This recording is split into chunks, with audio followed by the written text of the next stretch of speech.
And he shares his face. What else do you want? I mean, that's good enough. That's good enough. I'll wait for the OnlyFans later. There you go. All right. So this game all about actually figuring these lanes out. Both teams gonna smoke. I really feel. Oh, we didn't see the tip here from Notice. So looks like some. Okay. Not sure if. It feels like random tips. I was like, oh, maybe there's some beef in there, but they're just tipping anyone. Yeah, there's no beef. There's no beef. These are teams. They're good people. They play pubs. From my understanding, from every pro player I talked to that plays in EU, the gaming gladiators guys, at least most of them, are like the nicest people to play pubs with because they're not very toxic and they play good. They play well, sorry. And Soneko and the Hawk are some of the nicest people to play pubs with as well. But the worst people to play pubs against because, in Seb's word, they are incredibly sweaty. Oh, okay. Yeah. Sweaty. What sweaty stands for? Like try hard, you know, like they want to win every single pub. They try so hard. They play such a solid Dota, right? So they're good teammates to have. Always fun with them. Yeah.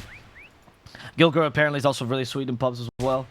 He also changes his hairstyle depending on his MMR, so always fun to see him. Oh really? No, I just made that up. It's just every interview that we had in DPC, he always changed his hair color, and he would be like, "Do you guys like my new hair color?" Yeah, Gilger. Yeah, sure. Okay, I did see purple here. All right. Yeah, that was his last one. Gilger. And blue. He is going to die, though. I wonder if that forces him to change again. Oh. Ace gets the first blood. Pretty good for Ace. And they are going to try to avoid that Viper lane by putting Razor top. It's going to work out. Ace back to carry, boys. You heard it here first. Yeah, that is... The only problem here is that he did go for a static link, which means sure he can sap the damage, but Viper's still going to be doing a ton with that poison attack. If he gets tossed back, he could also die. But there is Avalanche level 1 on Gilger, so that only comes at level 2.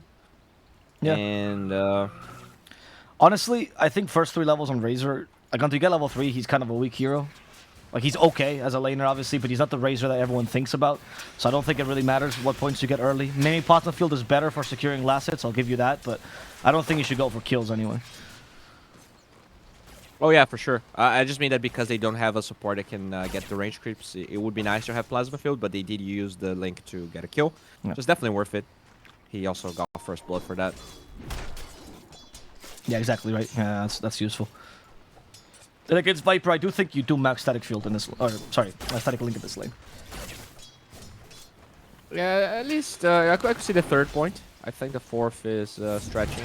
But... Okay, right, sure. Yeah, that's fair enough. Because lane only goes until level like 6 or so, right? So I guess yeah.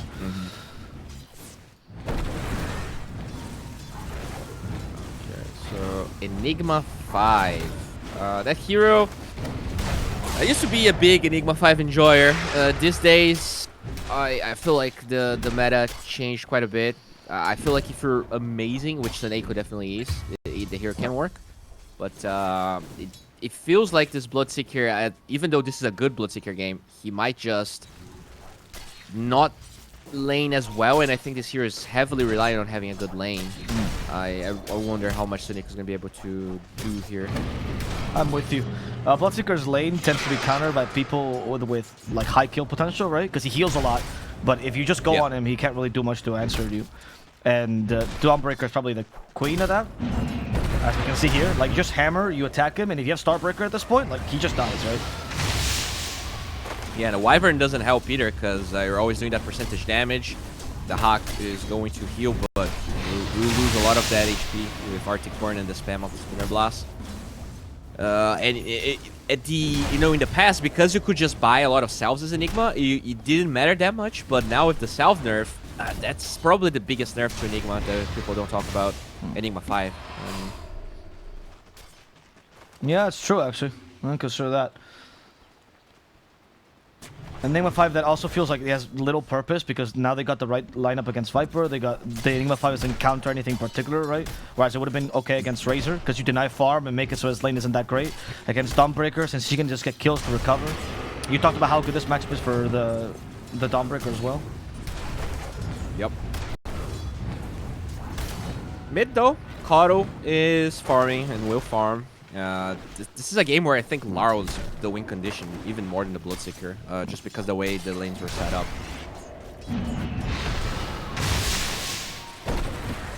Yeah, I agree. Do you think they should have tried to swap the lanes if you were BetBoom? Or is it just not worth it in this current meta? Yeah, it really feels like it's not worth it. I rarely see, even like the, Quincy's and OGs, you rarely see that they like moving cores and walking, losing to creep waves. So Nico, very low. Should be fine. Yeah, I'm watching Duracho trying to win this lane. The Hawk. He is nearby. He's bringing the creeps together. He wants to keep the creep equilibrium. Okay. But every time he gets close to the creeps, he gets hit by Splinter Blast. There's no Starbreaker just yet. Duracho just maximizing that farm. The hammer to avoid the blood right, not going to succeed, and they don't actually hit the Hawk with a return hammer, so big damage loss there.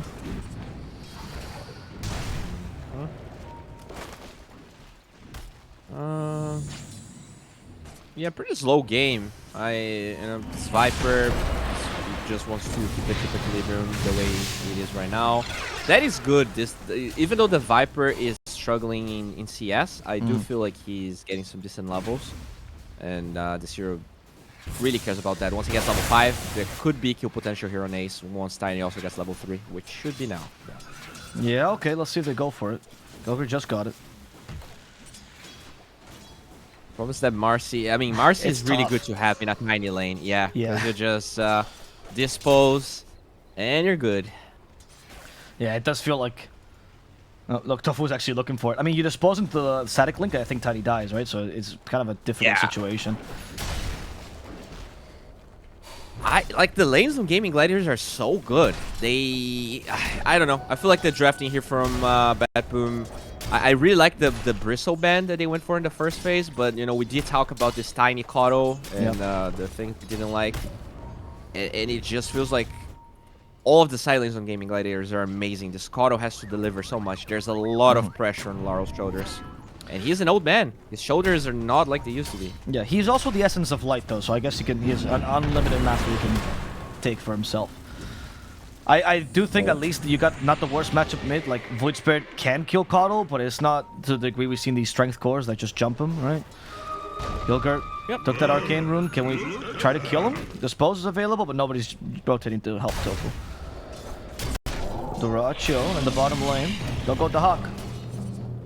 Go to Hawk. Oh no, Duracho. He got body blocked there. Advance are here too.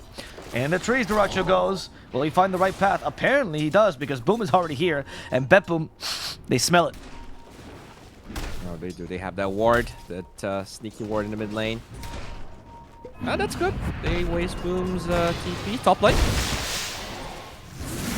In the top lane, that was a massive dispose for Noticed. Ace, though, not dealing enough damage just yet. Might die to the poison attack. Oh, the heals from Psychic actually keep him alive. Gilgert going for the last toss, but Ace will barely live. That Psychic heal actually massive for this Razor. Yeah, dude, that's your 40% lifesteal level 2. Very balanced spell, and wow. I thought, with Positive Field alone, with Static Link alone, he's not quite killing the Viper fast enough. He'll take down to Poison Attack. Even if he gets the kill, not that big a deal. But Psychic, man, what a spell. This is why the Chinese teams have been so eager to run this lane. Though, Gaming Gladiators have, in multiple occasions, run this in the safe lane. So even though this is a particular occasion to deal with a Viper, it's not uncommon for them to just run Razor carry with Marcy 4. Or sorry, Marcy 5. True. Not gonna lie, I actually feel like it would be better for Ace if he died there, because he would already be in the lane. At the end of the day, even though the Viper died, he actually is like, that's the second wave he's benefiting from. Yeah. But it feels like they want to give Marcy the lane now, and Razor's jungling. You also have to think of the Chad points this gives Ace, right? Of not dying there and surviving with 9 HP. Like, now his team respects him more. Oh, for sure. His team and BetBoom respect him more. It's like, we're not going for Ace. We're gonna have to kill Void Spirit. They do get the Rupture there. BetBoom, he's gonna be illuminated. Okay, he dies. It's important, especially because the Hawk and Ace both played on NAP, remember, as the carry. They were both the weird carries that NAP was trying out. Both with like these very curious hero pools, right? So it's important for Ace to assert his dominance over the Hawk. to show him that he's become an offlaner by choice, not because he was forced to. Yeah, we're definitely getting to a point where I think it was Gork that was saying that like now offlaners have too much ego and pubs are even harder to play because of Omar, and like you don't have to say you're an offlaner by choice anymore because now it's kind of hype to be an offlaner. That's true. You know? So Ace is in the hype position. Yeah. Okay, fair enough. Exactly. But at least in my experience with Ace, Ace is an incredibly humble dude. Very Nordic personality for him, right? Like very, kind of the quiet, reserved, cheerful. At least for what I see for Danish people. Definitely a stoic sort of guy. Now, we do see Boom here kind of poking into their jungle. He's going to get Rupture? Yeah, he will.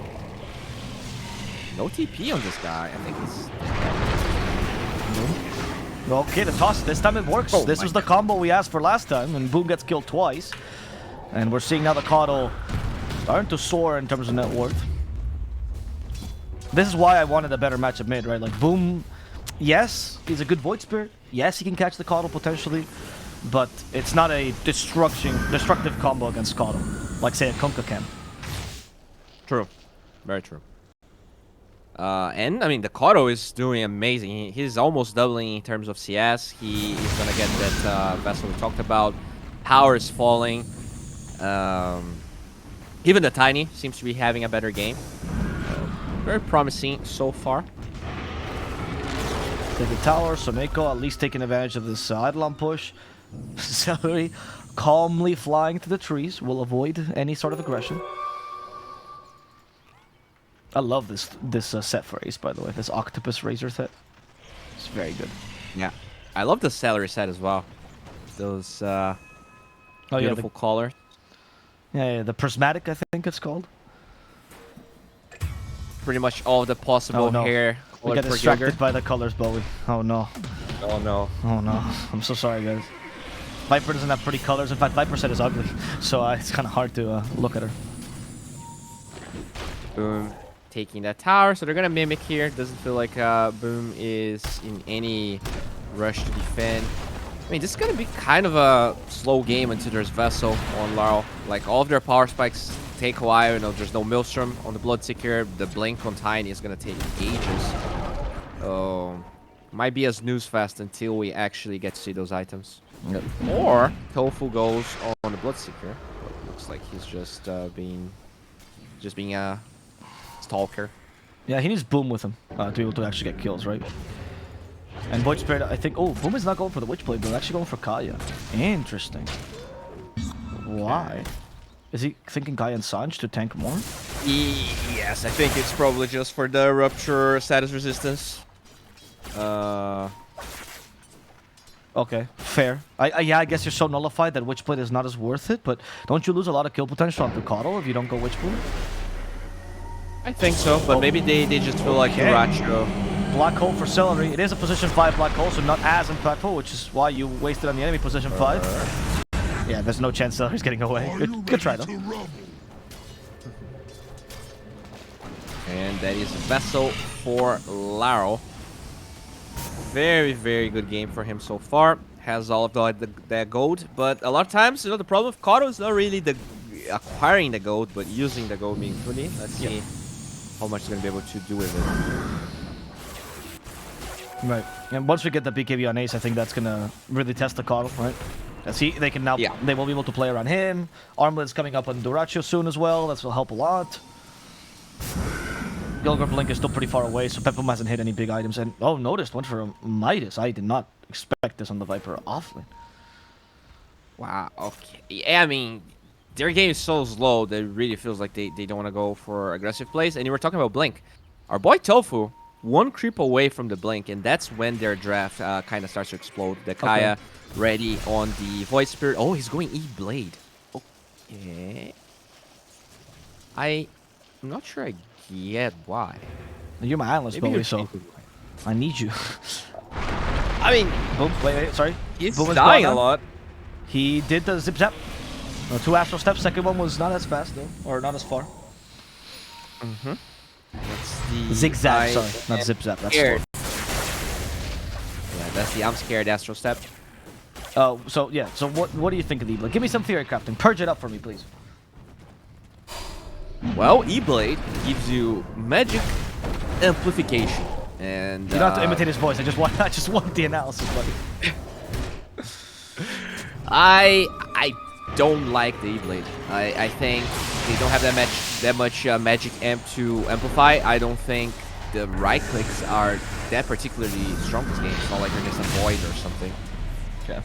But this could be a game where he changes his mind. A lot of times you see, you know, E-Blades being killed up and you go for something else. We do see Wyvern dying, but they want to smoke with the Tofu Blink. Let's see if they can get a Kato pickoff would be the dream. What? Sorry.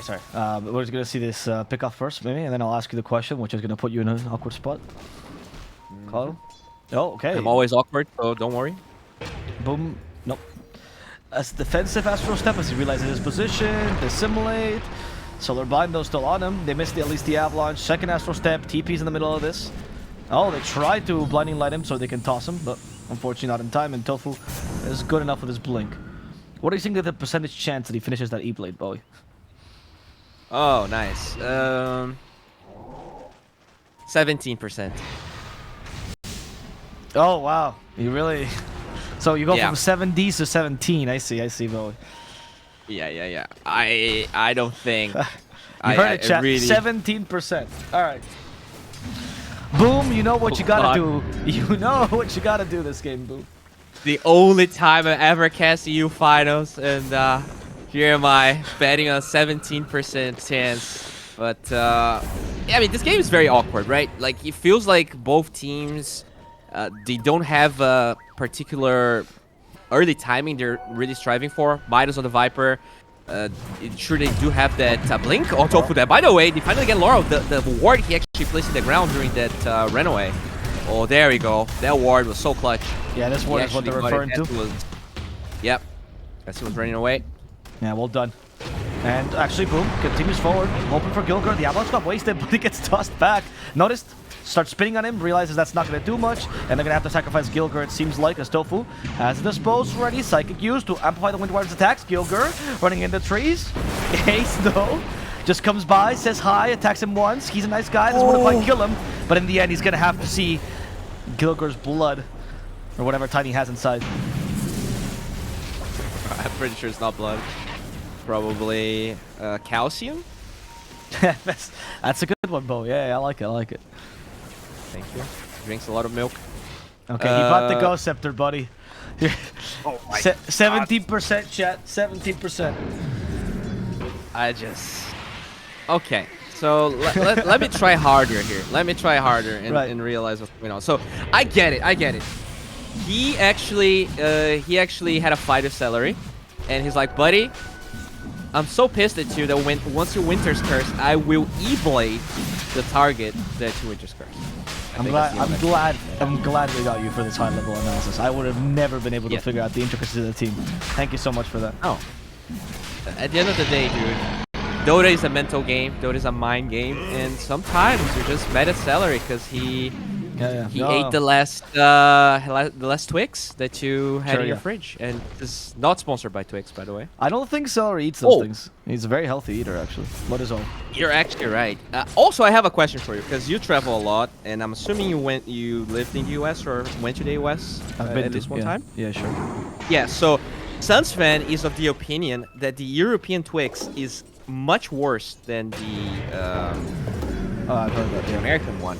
And I think that's so wrong, and I wanted to pick your brain on that. I think chocolate in the US in general is it's not very good. So the chocolate itself. It's awful. I do think chocolate bars are tasty because they have like sugar and stuff, but I feel like chocolate in general is pretty bad. It's like just not real chocolate. It doesn't taste that way. Maybe it's just my cultural bias though. I don't know. Gilgir. There's the Avalanche used here. Blinding Light though. Oh, separates his team fight, and Tofu's now in a pickle. Tofu trying to hit creeps to heal back up, but the sidekick was already off. So he gets killed off. This is one of the issues of when you play the Marcy this way. I think this is the preferred build always, which is maxing Psychic and utilizing the Unleash to kill people. But that Unleash gives you the spell, so you can't get rid of the Solar Bind. There we go. E-Blade completed, Bowie, as noticed. Gets gone on. A lot of damage. Astral Step Mark, though, will not be enough as the E-Blade gets off right in time. So Notice can survive. Yeah, another interesting thing we didn't talk about, there's an Aegis on this Viper. So they don't give it to the Coddle, they don't give it to the Yes, Bloodseeker. we kind of ignored that. I mean, look, I'm just trying not to look at Viper's items because between the Midas and the Aegis, I know I joke that they kind of play him as a win condition, but this is like full on. This is a carry Viper at this point, you know, like. It really is. I guess they're like, okay, there's gonna be a BKB on the Hawk, and there's gonna be a BKB on the Coddle, so we'll use the Viper. Yeah, Very interesting decisions, and those BKBs are actually getting pretty close. Also, Enigma has been AFK for so long that he got a Wraith backed. His timings are coming, and it's not like Gaming Gladiators pressure them way too much. Oh. Okay. Well played by Gaming Gladiators. Thank God they didn't lose anyone there. Ace is also, by the way, looking for this kill on Gilger, or maybe just pushing the lane. Hard to tell. Gilger is alone. Of course, Ace does not know this because the enemy team has only revealed 2 heroes up top. There we go. A TP. They're actually going for this kill. Once they reveal 3 up top, but Dota2 is a little bit too late with the ultimate. Gilger tips him, and that will be the mental damage that BetBoom was looking for. Beautiful. Yeah, his blink. Dude, there's so many things actually coming from BetBoom. I think it's going to be a scary 5 minutes as soon as they finish all that. The BKBs, the blink, this Enigma totally online. We'll get level 2 ult with this wave. I'm kind of scared for Gaming Gladiators. It felt like they had a really good start, but the Midas on the Viper was never punished. They kind of gave Roche away. True. And I know I kind of bashed on them game 1, and then they kind of turned up as soon as I started complaining. So maybe this is just me setting up for not the greatest look. We'll see though. Top tower falling. This time their scaling is certainly more equal with Gaming Gladiators, right? If not better altogether. Yeah. Because you have Black Hole as team fight, which is maybe better than Golem. The Bloodseeker also scales nicely, and the Razor's pretty counter with the Rupture. We're going to see here.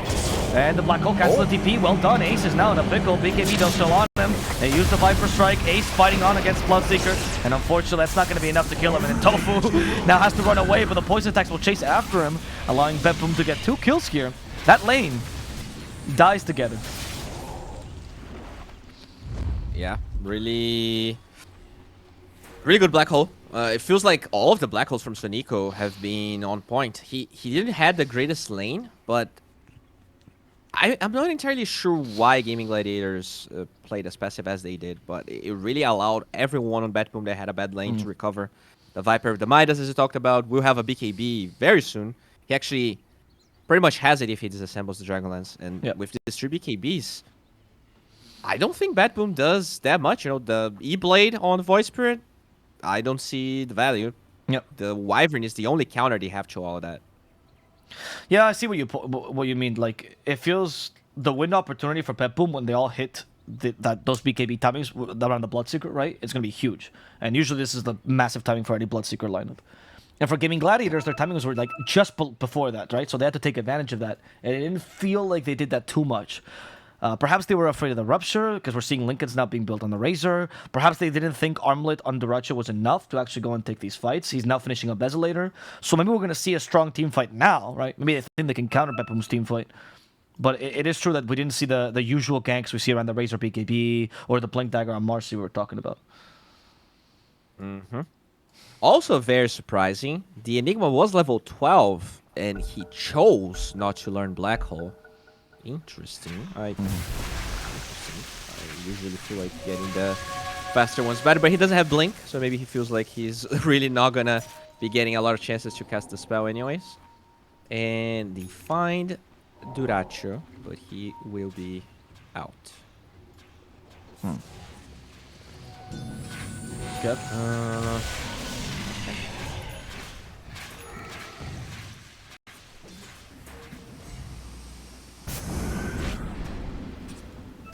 Push the top lane now, taking advantage of Idolence.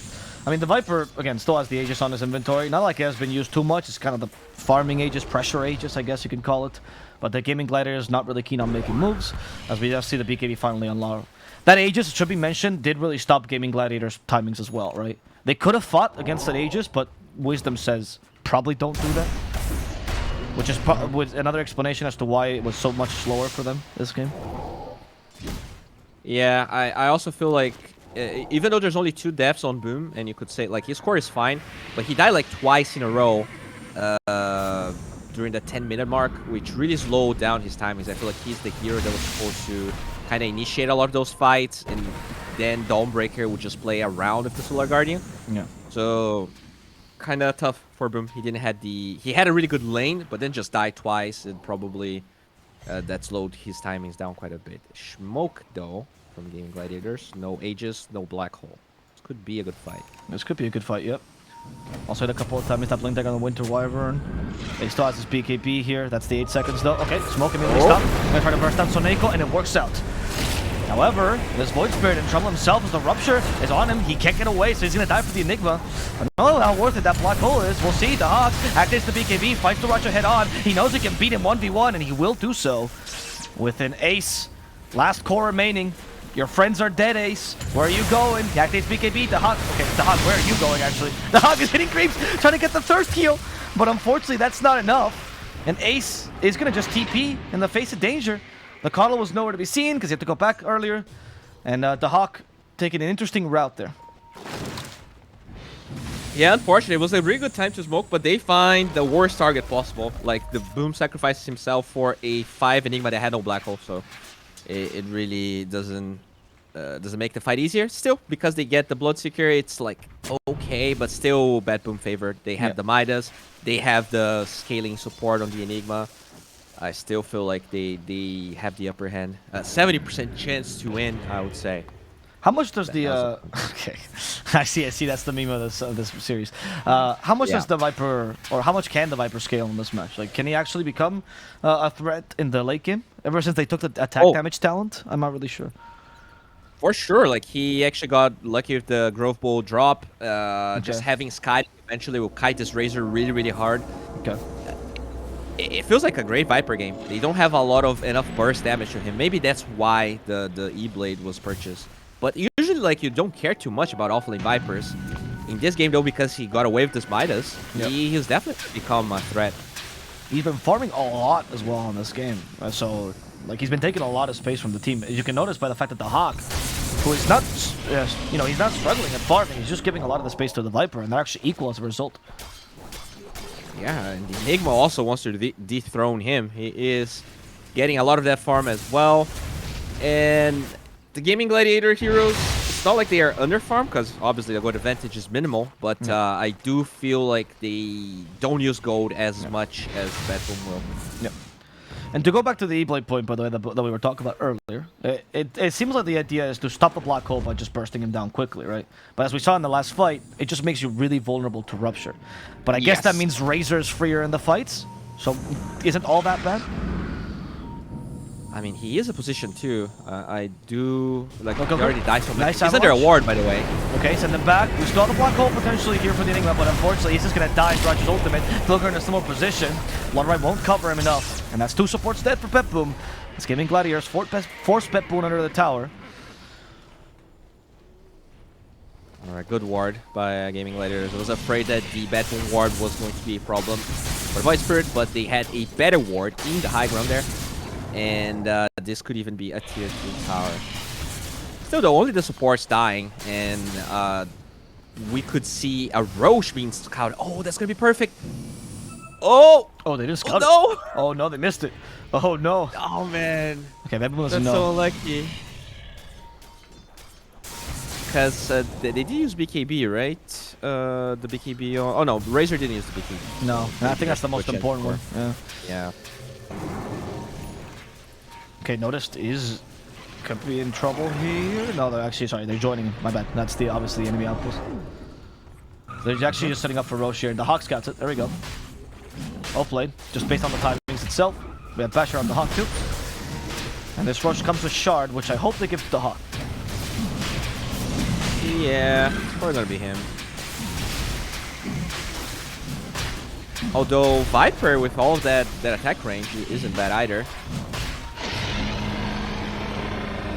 He gets it.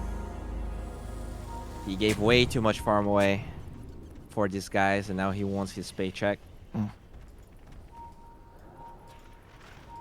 There's a haste on the Void Spirit. Noticed. Activates his own BKB. That's going to allow him to get out safely, but that's the BKB now on cooldown. Can BetBoom take advantage of this? We'll see. Ags on Boom as well. Huge amount of magic damage now. Oh, look, click on the Enigma. He actually has the Wraith back in the backpack because he doesn't want to reveal his positioning, I think. So he doesn't want to give the aura away. Oh, that's actually very clever. Huh. I like this.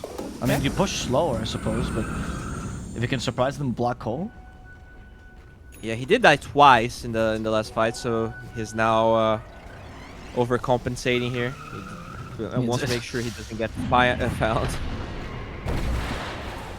Okay, he finally is back because obviously he cast the spell there. He was there.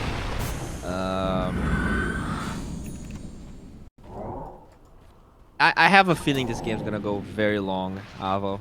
Okay. We might be here for a while. All right. I don't know. I think 1 or 2 big fights for either team, and that's huge. What did Tofu just blink in place for? I don't know He's why. just testing the... He's testing the blink. Okay. So Nico almost checked Roche a second time. He's like, bro, I have ages. They smoke. They're preparing themselves. Oh, maybe they want to also considering smoking in the Roche pit. Jokes aside, maybe that was the play.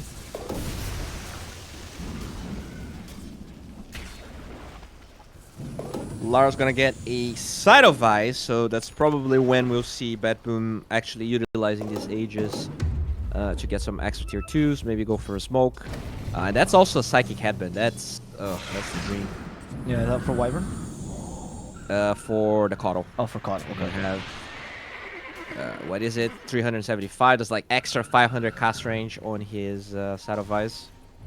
Yeah, true. Tofu. He revealed the smoke. Great positioning by Tofu. And this stops BetBoom's plans. And in fact, Gaming Gladiators, they could wrap around somewhat as they catch Gilger from behind. Gilger is going to find the Winter Wyvern. Also Boom. Want to burst Gilger. Harder to burst him down, but with the help of the Dawnbreaker, it might still be possible. As in comes Duracho, finishes off Gilger. Now they lost their Tiny. The Hog wants to fight him head on, and the Black Hole is just trying to stop Ace. They want to make sure Duracho dies, and in fact they can't. The Cold Embrace saves him. It's the Hog who's fighting Ace head on, and he loses first life. Now finally finishing off Duracho with an Illuminate. That's the Hawk coming in for round 2, but no Rupture available to him. No way to catch up to the enemy, so poison attacks on the Tofu. That's going to be what does it. However, Dispose punches the Viper. Boom comes in again. The BKBs are up. Everyone wants to fight this. Winter's Curse to try to give him a little bit more space to run away. Astro Step in a second. Boom is down on the low ground. TPs. And he knows that BetBoom can't really chase, and their BKBs are about to run out. Or they now run out. In fact, Ace takes advantage of this, goes for Notice. He has a Blink Dagger himself. Notice in trouble. They save him with a Blinding Light and an Avalanche. It's maybe not the best combination, but worked out overall. Yeah, that was... I was kind of surprised that Gaming Gladiators didn't take a better fight, because they have that ward in the mid area that they just placed before the fight started, and they had one in the cliff. So that was a totally blind fight for BetBoom, but they still did so well. They're very tanky, and I think their heroes just are scaling a little bit more. But now they want to smoke again, even without the Dawnbreaker. Interesting. Did they use all of the BKBs on BetBoom? The Viper did, the Bloodseeker did, and the Coddle did. Oh, they're not gonna find anyone. No. I mean, in the case of Gaming Gladiators, they also used a lot of the resources, right? Which is why. I mean, the difference between the BKBs is around 20 seconds. There's a lot of resetting of these fights from both sides, right? Whether the Black Hole or the Winter's Curse. And it seems like both teams are trying to go for one single objective and trying to keep the others busy. And it's difficult to play that way because you're essentially sacking someone to kill someone else. So it's always a trade. Yeah. That's definitely true. Wow, I mean, this Viper is getting so fat. I really feel like he's gonna start becoming... He's already a big problem, but when I look at the heroes inside of Gaming Gladiators, the Razor is very farmed, but I feel like they actually have really good ways to deal with him. You have defensive tosses, you have even the Rupture that doesn't really allow him to keep chasing. The Black Hole is another thing. There's Blink now on Sinico. It's not an easy game for Gaming Gladiators. I think I really like their draft, but the passiveness in the mid game just made this game really weird. Yeah, I agree. I feel, I mean, they still have some scaling on the Razor though, and the Dawnbreaker, even if they don't scale as hard as other traditional carries. You're up against Bloodseeker, which I think is kind of even in that sense. I am afraid of what happens when Bloodseeker hits level 25, and the double Rupture charges start to destroy Gaming Gladiators, you know? One for Void Spirit, one for Razor, and then you feel, or one for Dawnbreaker, one for Void Spirit, you know? Yeah. He might even go Refresher. Also, another thing that the Dawnbreaker ended up going for that early Dasso. It felt like Dota2 didn't really get that many opportunities to get those charges. Only 4 extra damage on the Dasso. Wasn't really a part of a lot of fights. But it's probably because Void Spirit is dying a lot, and he doesn't really feel safe going in. And they don't have any other hero to go in. I guess Tofu is that hero. But if none of the cores wants to really play aggressively, then there's no point for the Marcy to go in. That's fair. And Marcy, that by the way, this game has had to go for a much more initiator-like build. Right? Last time we saw Tofu going for the BKB as a first item. Or sorry, second item. Not the case this time.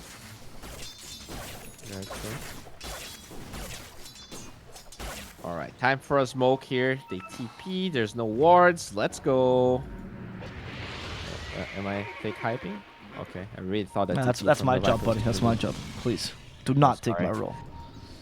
All right, let me do my dumb roll then. Do you like Tofu? Oh no, I don't know, Gilger. Run, Gilger. Pretend like this never happened. Okay, all good. Mental reset, Gilger. Clear comms. All right. Now, Bowie, now you analyze me this. Why did he miss the avalanche, Bowie? Well, because he is using chicken legs instead of an actual tree. Chicken legs are not very aerodynamic. It's kind of prone to... Talking about chicken, like they turned Duracho into a pork, tried to finish him off, forces BKB TP instead. Celery also got forced to Arc to burn away because the avalanche missed again from Gilger. Didn't really see what happened. I'm not a big fan of this Dota match. It's... what's that comment, mate? It really feels like none of the teams really have an idea of what their draft is supposed. Like, I think BetBoom, they're in totally chill mode. They feel like they're gonna infinitely scale. And Gaming Gladiators, even though they feel like they should be doing more, they're not a team that usually panics and just YOLO stuff. And because of that, the game's just this eternal weight that I really don't feel like it benefits Gaming Gladiators, but it's kind of a hard equation to solve. They will smoke on smoke action, by the way. Roche, even whatever happens this fight, I don't think it's gonna matter that much because Roche is not gonna spawn in between the respawn timers. But we could see a hype fight nonetheless. Gaming Gladiators. They just tried to breach the high ground. Notice there's the guard in the high ground. Notice there's Taz BKB, but hasn't activated quite yet. Wraith back to protect him a little bit. He did take 2/3 of his HP in damage though. Notice, do not farm now. Okay. I guess he's healing back with a Wraith back. Yeah, no, this is lifesteal. Yeah. There you go.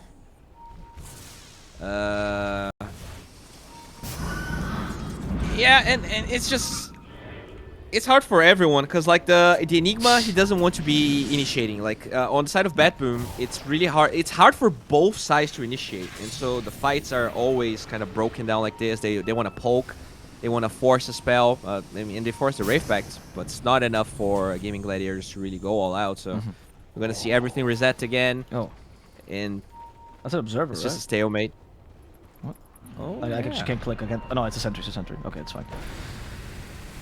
So they don't see this ward. So BetBoom, the Hawk is just near the ward to like say, yeah, I could deny it. And there goes Tofu. There you go. Oh no. That was the play all along, but they knew he was coming by. They even used the Wraith back to prevent some damage, but Tofu gets saved by the healing from Duracho. That's to get rid of the Wraith back first, as Ace actually is the one to die. Duracho goes for the backlines, but now he's being chased by the Hawk. Rupture already got used, however. Duracho might still suffer to his Basher. They're trying to bait out the BKB, and the black hole from behind catches Boom. A little bit more damage just falls, gets him out of the black hole, but Boom dies regardless. Now BetBoom can chase after the Marcy, but decides it's better to just go for objective game, BetBoom. Keep it simple, go for the tier 2.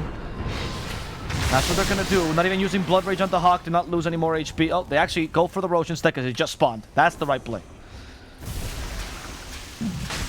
That fight took so long to happen that the Roche actually spawned. That was 2 minutes since we last said, oh, they're looking for a fight now. Exactly. But yeah, they finally get the good jump, and they even get the dispo safe, but it was a little bit too late. He was not in position. And that's the thing. I think Tofu ended up in this role where he doesn't want to be the one initiating because he understands how powerful his hero is against the Black Hole. But I think that plays into BetBoom's advantage anyways, because they just have everyone on their teams KOs pretty much infinitely. Even this Tiny, he is under farm now. But if this takes 60 minutes, we will see him getting the shard, maybe an Echo Saber. He could not even finish this Youth Scepter if he wants to. Yeah. I mean, the team fight is looking a little better for BetBoom. It feels like everything has to go right for Gaming Gladiators. You talked about this a little bit, right? The Winter's Curse is crucial now from Celery, and you can still have some counter initiation from Gaming Gladiators. But now that Solar Guardian feels much more lackluster, the Marcy also doesn't feel like it does as much, right? So BetBoom has easier time taking these 5-on-5 engagements. I still think the cores can scale on Gaming Gladiators, but the team fight is a problem. Maybe we're going to start to see hexes on these guys, like just add some more stuns to these people. Maybe dissimulate as well. The talent at level 25 can help the Void Spirit. Yeah, for sure. I wouldn't mind, especially, I mean, even the Razor, he has the Overwhelming Blink queued up, but once he finishes that, he already also has a Refresher, so a lot of value coming from the Scythe. Could sell that Wraith Band. That is the last slot he can technically sell. Yeah. I'm not sure if I'm super sold on the Overwhelming Blink over not any other item, honestly. Even AC, I wouldn't mind here. Yeah. I really feel like this Void Spirit could also go for the side of Isaac. He hit the Avalanche, Bowie! He did it! And now Celery's in trouble. Lotus Orb is not going to save him from this Viper, who keeps on spinning. Keeps on spinning. The shard's not up on the Viper, but it won't matter against Celery. There's Notice manages to get this kill. Even being efficient towards the end, not wasting mana on extra poison attacks. Wow. Wow. Yeah. Very efficient man indeed. And pause time. Okay. Yes, Bowie. Yes. This is one of the many positives of this game. It's part of the fun of watching these teams play. Now, Bowie. Do you feel like this Void Spirit has had the impact you expected from him this game? Not really. And it's surprising, because I really feel like Boom, he is one of my favorite, and I would say one of the best mid laners in EU, even though Gaming Gladiators are struggling in this season with DPC. But yeah, it definitely, I think he got unlucky as well, because his lane was good, but he just died twice. He he had a break of consciousness, bought the E-Blade. It happens. Sometimes these decisions are made. I think ideally they had a timing that never really happened, where they felt like, we're going to get the E-Blade with the Solar Guardian. That's enough damage to burst anyone.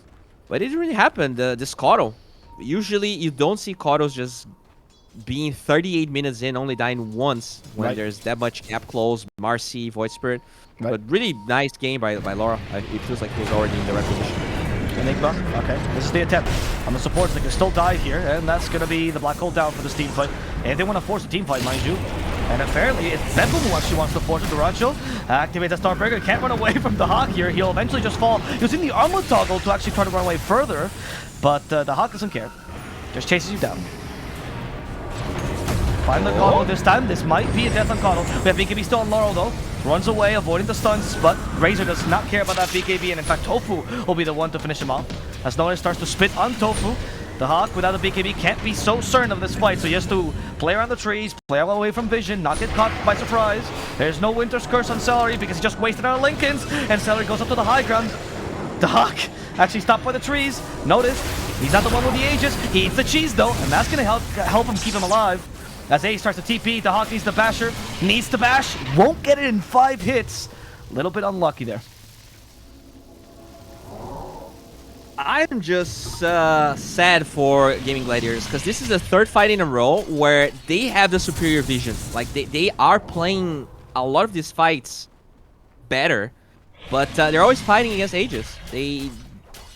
Their draft just doesn't roach very well. Doesn't they didn't like get the times they wanted early, and it feels like BetBoom always has the advantage. And even though Gaming Gladiators is like really having good decisions and fighting where they should be with good wards, they still lose the fight.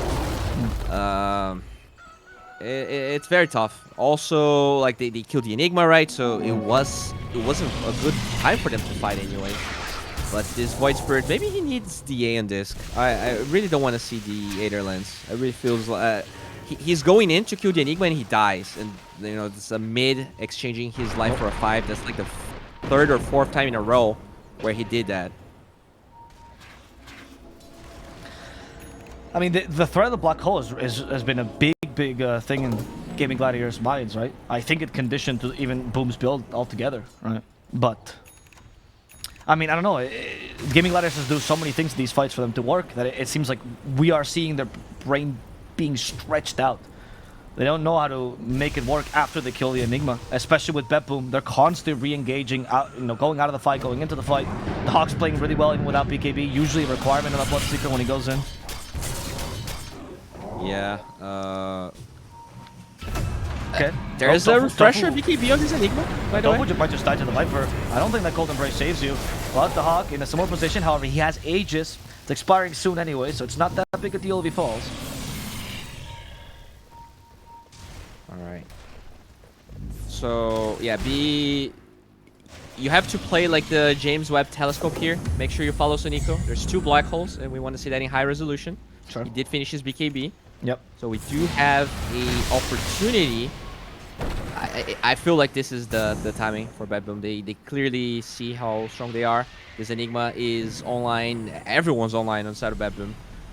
For Gaming Gladiators, they have to play on the mistakes of BetBoom because I don't think they can be proactively fighting anymore unless cooldowns, BKBs are wasted on the enemy side.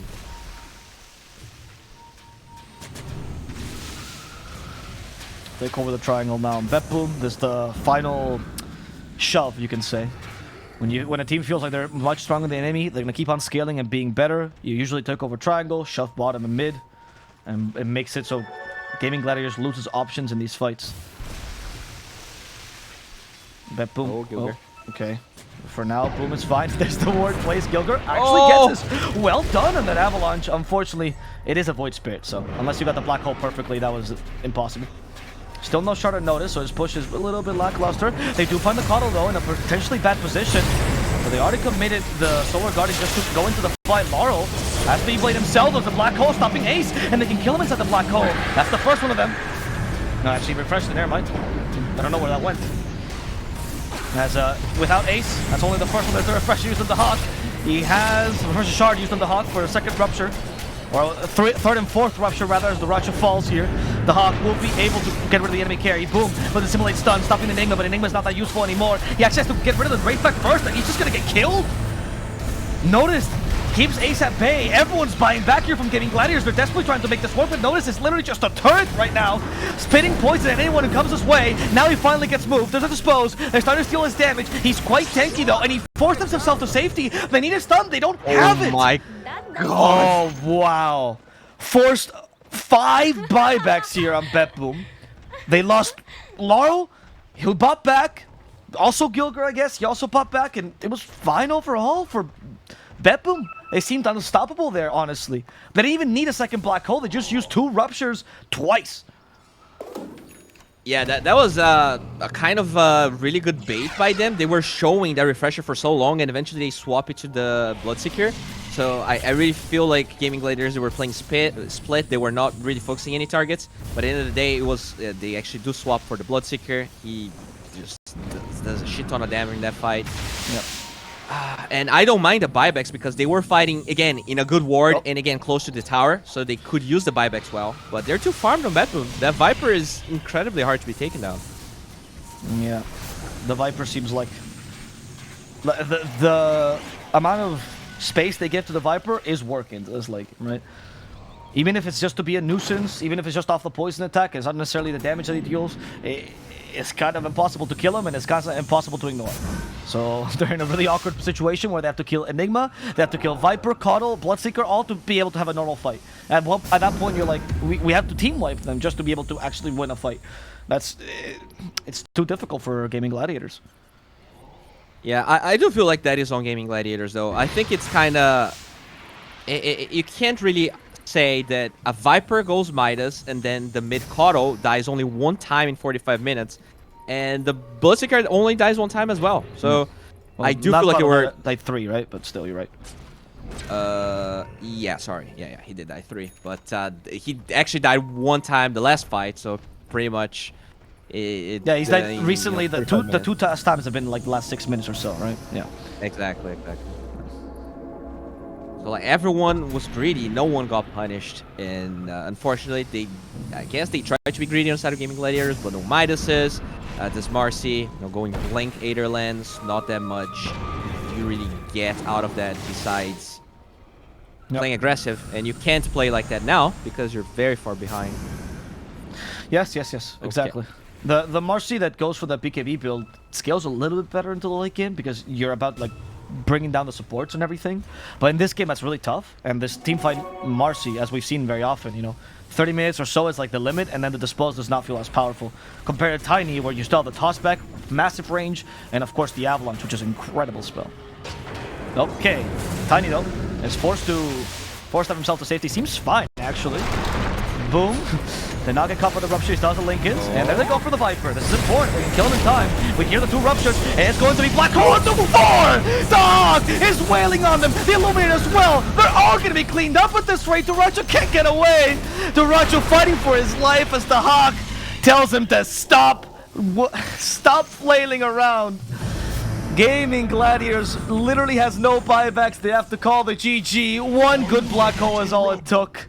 So Neko, now we see why they were so encouraged to kill him at the beginning of every single fight. Alright, dude. So Neko played so well this game. It feel like, as you said, he was the first point of contact so many times. And, even when he died, it felt like